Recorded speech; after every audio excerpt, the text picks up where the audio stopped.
Environmental স্টাডিজের আরও একটি খুবই গুরুত্বপূর্ণ ক্লাস মক টেস্ট 3 নিয়ে আমি তোমাদের সামনে আবারও হাজির হয়ে গেছি। আজকের ক্লাসে আমরা বেশ কয়েকটা খুবই ইম্পর্টেন্ট কোশ্চেন নিয়ে ডিসকাস করব, যেটা পর্ষদ থেকে পাঠানো টোটাল 10টা মডিউলের ওপর বেস করেই কিন্তু রেডি করা হয়েছে। তো প্রথমের কোশ্চেনটা চলো দেখে নিই কি রয়েছে।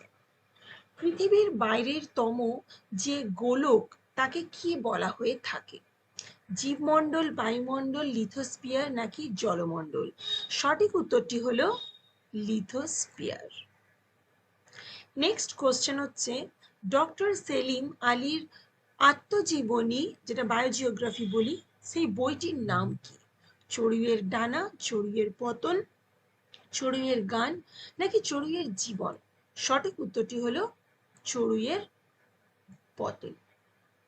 নাম্বার 3, ই ও উইলসনের বই যা পরিবেশগত বইগুলির ওপর সেরা বইয়ের পুরস্কার জিতেছে?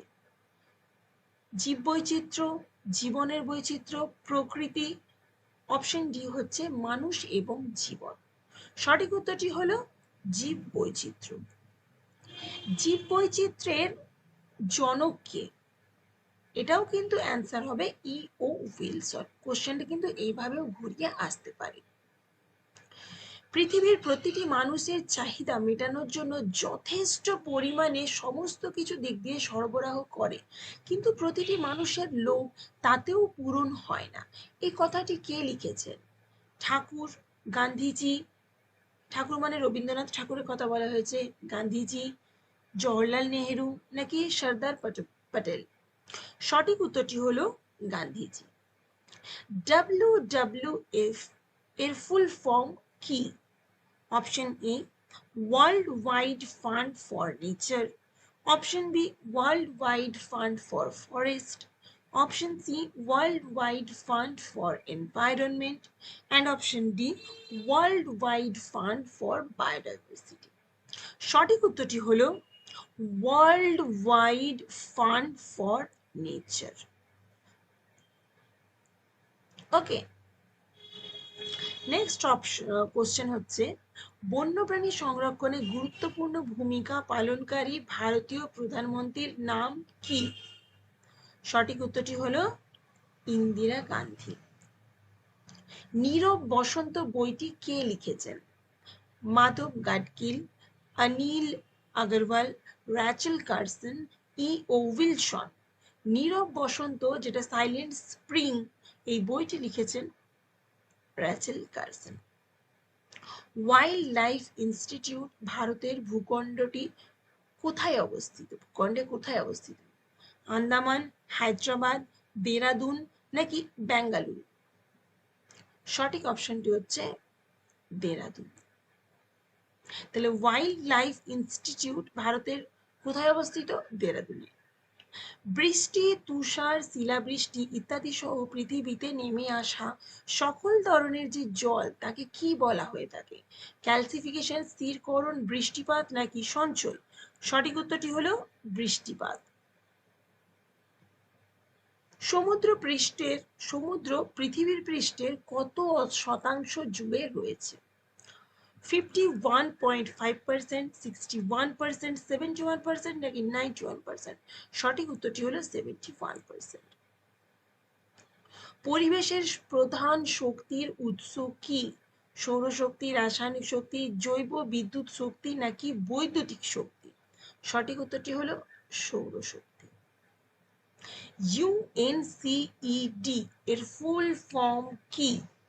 সঠিক উত্তরটা হলো option C United Nation conference on environment and development.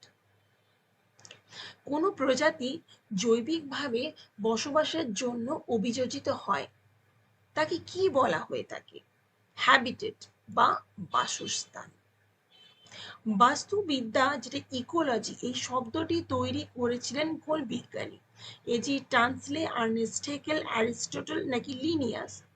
বাস্তুবিদ্যা, ecology শব্দটি প্রথম তৈরি করেছিলেন আর্নেস্ট হেকেল।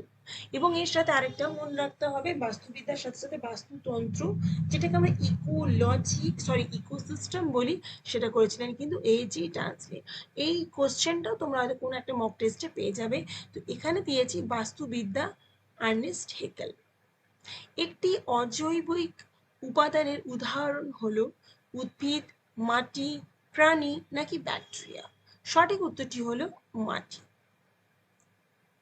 পরিবেশের নিম্নলিখিত ধারণাগত উপাদানগুলির মধ্যে কোনটি পদার্থের কার্যকর পরিবহনকারী? অপশন হচ্ছে বায়ুমণ্ডল এবং জলমণ্ডল, অপশন বি বায়ুমণ্ডল এবং লিথোস্ফিয়ার, অপশন সি জলমণ্ডল এবং লিথোস্ফিয়ার, এবং অপশন ডি লিথোস্ফিয়ার এবং জীবমণ্ডল। সঠিক উত্তরটি হলো বায়ুমণ্ডল এবং জলমণ্ডল। নিচের কোনটি জলমণ্ডলের ওপর উন্নয়নমূলক কর্মকাণ্ডের প্রভাবের উদাহরণ? বায়ু দূষণ, মাটি দূষণ, মাটির ক্ষয় নাকি জল দূষণ? সঠিক উত্তরটি হলো জল দূষণ। খুব সহজে অ্যান্সার দিতে পারবে, কারণ বলেই দিয়েছে জলমণ্ডলের ওপর উন্নয়নমূলক কর্মকাণ্ডের প্রভাব, তো খুব স্বাভাবিক সেটা জল দূষণই হবে। পৃথিবীতে আবহাওয়ার ঘটে নিচের কোন স্তরে? আমাদের জানি যে সব থেকে যে নিচের স্তরটা সেটা হচ্ছে ট্রোপোস্ফিয়ার, যেখানে আমরা বসবাস করি, এবং সেখানে ক্লাইমেট চেঞ্জ এই ধরনের কিন্তু ইনসিডেন্টগুলো ঘটে থাকে। সুতরাং সঠিক উত্তরটি হলো ট্রোপোস্ফিয়ার। একটি বাস্তুতন্ত্রের চালিকা শক্তি হলো উদ্ভিদ উৎপাদক সৌরশক্তি নাকি জৈব বস্তুপুঞ্জ শক্তি? সঠিক উত্তরটি হলো সৌরশক্তি। আচ্ছা, এগুলো আমি একটু হাইলাইট করতে ভুলে গেলাম। ট্রোপোস্ফিয়ার, এটা হচ্ছে জল দূষণ, এটা হচ্ছে বায়ুমণ্ডল এবং জলমণ্ডল। ওকে, নেক্সট কোশ্চেন হলো নিচের কোনটি বাস্তুতন্ত্রের একটি অজৈবিক উপাদান? দেখো, ব্যাকটেরিয়া, উদ্ভিদ, ছত্রাক, এই তিনটে হলো জৈবিক উপাদান, সুতরাং হিউমাস একমাত্র সেটাই হলো কিন্তু অজৈবিক উপাদান। ওকে, তো আজকের ক্লাসে আমি মক টেস্ট 3 এর টোটাল 20টা কোশ্চেন নিয়ে আলোচনা করলাম। এখানে তোমরা টোটাল 60টা কোশ্চেন কিন্তু পেয়ে যাবে, যেগুলো কিন্তু পর্ষদ থেকে পাঠানো যে সিলেবাসটা রয়েছে তার যে 10টা মডিউল, টোটাল 10টা মডিউলের ওপর বেস করে কিন্তু এই টোটাল মক টেস্ট 3টা বানানো। ঠিক এইভাবেই কিন্তু তোমরা মক টেস্ট 1 থেকে মক টেস্ট 7 এখনো পর্যন্ত পেয়ে যাচ্ছ। প্রত্যেক দিন আমাদের একটা একটা করে মক টেস্টের ওপর কাজ চলছে। যে যতগুলো নিতে ইচ্ছুক, কিভাবে নেবে জানতে হলে ওপরের এই যে নাম্বারটা রয়েছে স্ক্রিনে মেনশন করা হোয়াটসঅ্যাপ নাম্বারে তোমরা কিন্তু একবার কল অথবা হোয়াটসঅ্যাপ করে জেনে নিতে পারো যে কিভাবে পাবে। এছাড়া কেউ যদি কোনো স্টুডেন্ট এখনো পর্যন্ত আমার কাছ থেকে মডিউলগুলো নাও নি, অনেকেই আমাকে ফোন করে বলছো যে আমরা জানতামই না যে আপনি মডিউলগুলো দিয়ে থাকেন। তো কেউ যদি মডিউলগুলো আমাদের কাছে নিতে চাইছো, যেমন প্রত্যেকটা মডিউলে তোমরা ডেসক্রিপটিভ পার্ট এবং individually module related MCQ question তোমরা পেয়ে যাবে। বেঙ্গলি ভার্সনে আলাদা, ইংলিশ ভার্সনে আলাদা। এবং কিভাবে পাবে সেই সমস্ত প্রসিডিওরগুলো জানতে হলে সেম ভাবে কিন্তু এই হোয়াটসঅ্যাপ নাম্বারে তোমাদেরকে কল অথবা মেসেজ করতে হবে। আমরা তোমাদেরকে গাইড করে দেবো কিভাবে তোমরা এই নোটসগুলো পেয়ে যাবে। আশা করছি আজকের ভিডিওটা তোমাদের একটু হলেও হেল্পফুল বলে মনে হয়েছে।